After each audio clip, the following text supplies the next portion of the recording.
All right, while we're still back out west, we got to talk about Kawhi Leonard.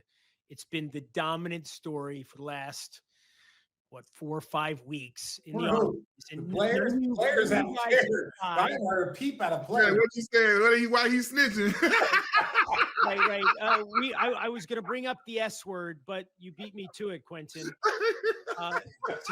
Channing, you've made your feelings about this quite clear.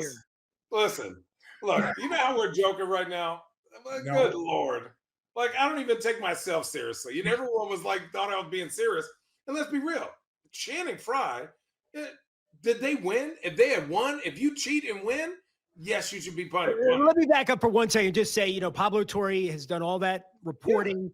Yeah. You on the podcast, with Richard, you basically said, like, what's the big deal? Who cares? Pablo took some offense. It's gone back and forth.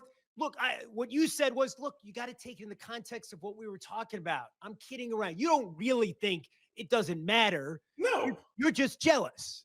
Yeah. Man, Hey, I live in a forest. I'm in Portland. I'm here with the trees. I can make that make sense.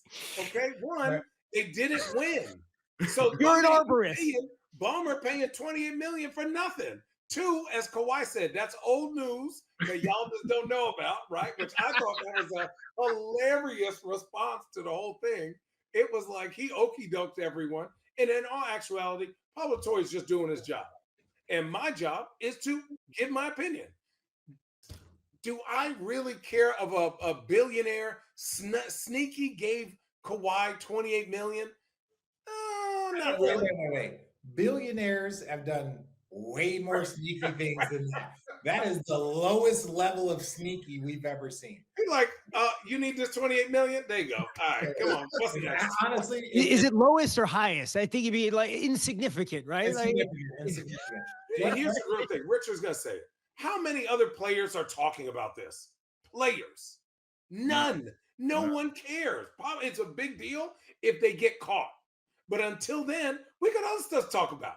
Pablo, we're talking about skinny Zion, Luka skinny, LaMelo shooting the little 1 foot joints. We can talk about that. And quiet as kept, though, to be real, quiet as kept, it was like, as a player, if, like I say, I don't know what the real deal is. We'll all find out soon enough. But if you did get you caught a couple 28 extra, I'm cheering for my homeboy. I'm happy for him. Like, I get it. That's not what you like. Look, they gonna have to, whatever happened. He says they still owe him a lot, more than $7 million. My man ain't even got he ain't got all his bread. Where is it?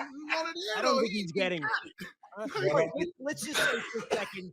Let's say, and this has not been proved yet. These are allegations. There's a lot of circumstantial evidence. There might be eventually a smoking gun, with the Clippers, and the NBA investigation finds that they were circumventing the cap. Let's say that's what this was all about.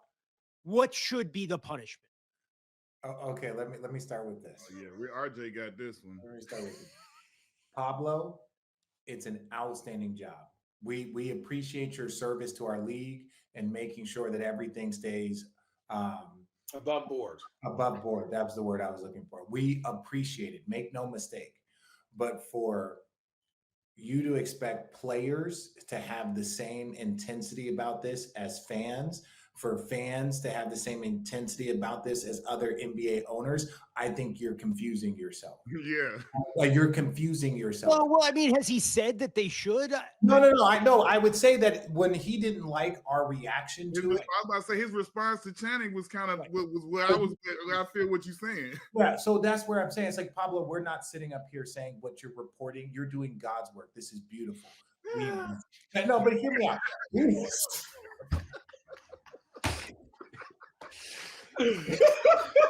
Sorry, man. I can't. I don't take nothing serious. No. Wait, let me finish. This is why we listen to the podcast. Let me finish. Go ahead. This is what I'm saying. I'm muting myself. This is what I'm saying. Pablo, I'm supporting you. I support, like, Ramona Shelburne's work. I've seen some amazing reporting on these leagues that have helped our league. I support it. It's okay for us to say as players, we don't care. We root for these things. We get excited about these things. Because if somebody's getting an extra 28 million, trust me, let Lil Richard be 25. It's like all of a sudden I'm Uncle Dennis. Right? All of a sudden, hold on, but you were also saying, Channing, because they didn't win, that's a factor too. Yes. Let's say if they had won the championship the way that he won it in Toronto, and you were a guy who was on the team, let's say it was OKC that lost them in the conference finals or something, would you feel differently knowing that they got Kawhi? All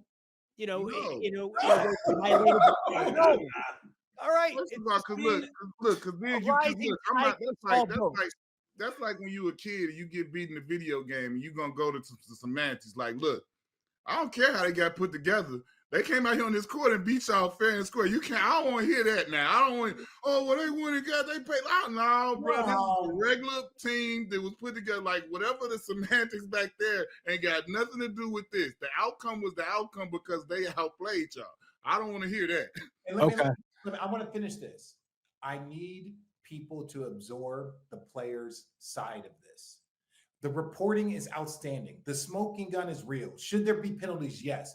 But you can go to the players and say, what are your thoughts? Collectively, none of us can care that someone else got another 28 million. I'm mad that it wasn't me. There you go. I'm saluting him and like, I need to get on that train. That's what I need. I need to follow that story. We ain't heard no players complaining. This is an unfair advantage, and with the league players have shown zero outrage. They're all like, hey, they giving out. But Richard, if I were going to play devil's advocate just for a moment here, just indulge me for a moment, right? The salary cap, right, and all of the exceptions and all that, it's been very beneficial for everybody, right?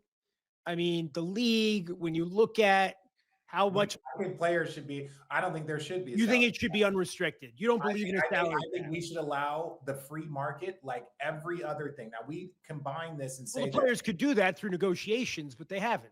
They haven't, but collectively to get 30 billionaires to be together versus 450 players, that's a very hard group to manage. They're always going to be at an advantage. Right. They're starting with a higher number. So if this league shuts down, ain't none of them losing their homes. Players could. So there's a different advantage at all points in time. I believe that just like the billionaires and just like the owners, they're constantly looking for deregulation so that they can maximize their opportunity at wealth. And I think players should have the same thing. NIL. There is no cap on NIL. But there's a cap in professional sports. Do we see the kind of LeBron James and Steph Curry are worth billions of dollars to the do what Ronaldo did and get paid like that if it was open. If it was open, what Messi did with FC Barcelona, like there are places. And again, is that great? No, but I also don't think a hard cap where you can tell a player like LeBron that generates $1 billion for a community and a city and the jersey sales in the league and say you get paid as the same guy that has 4 All-Stars. Like that's not fair either. But we're expected to accept it. Well, you guys negotiated this deal and this, and it's like, there's a level of like, we can't control that. But don't tell me that LeBron James, and we saw what he did to the Cleveland economy when he would show up and then he would leave. Huge. Don't tell me he's not worth billions to that. You're going to be capped to make the same amount of money as John Morant. It's not in baseball. All right, Channing, I got to ask you though, because Richard didn't quite address my question. You're the commissioner. Yeah. You get the report. It is conclusive. Steve Ballmer knew about this. Steve Ballmer was the guy who was funneling the money, the 28 million, whatever. It was all an effort to get Kawhi to go around the cap. What do? Well, listen, brother, you in a rock and a hard place because I know that billionaire's lawyer is about to tear me up. 1, 2, I kind of got to go to the other owners. And this is the truth. I got to go to the other owners. It got to be 29 versus 1. It can't be me. It has to be us. So obviously, you got to cripple the organization. But they still have to play basketball. They don't get any first-round draft picks. You can't make any trades over X amount. And, Kawhi Leonard can't re-sign back there. And you got to pay back that money to some charity. Or you make him stay there and make him play a bunch of games. I don't know what it Penalty is. is making him stay there. And stay healthy. No, listen, brother, we can't ask for Jesus to Joe Smith. Come Joe on. Smith. It's already been established. What Joe Smith had an illegal contract with Minnesota. They lost multiple first-round picks. They got a huge fine. We've already had a precedent set. So for us to look and be like, well, what are they going to do? It's like, well, what did they do when Joe Smith had an illegal fine to Ballmer? But multiple He gave somebody $28 million for but nothing. but I'm saying multiple contracts, like Allegedly. multiple penalties. Allegedly. Joe Smith had a max contract. That's more than it was more than 28 million that he had illegally signed that they got taken away. It was more than 28. There is precedent. There is precedent. So that's what I'm saying. It's like we can't make it seem like owners are going to be gone. It's like take around first round picks, take around some different things, and then let them figure it out.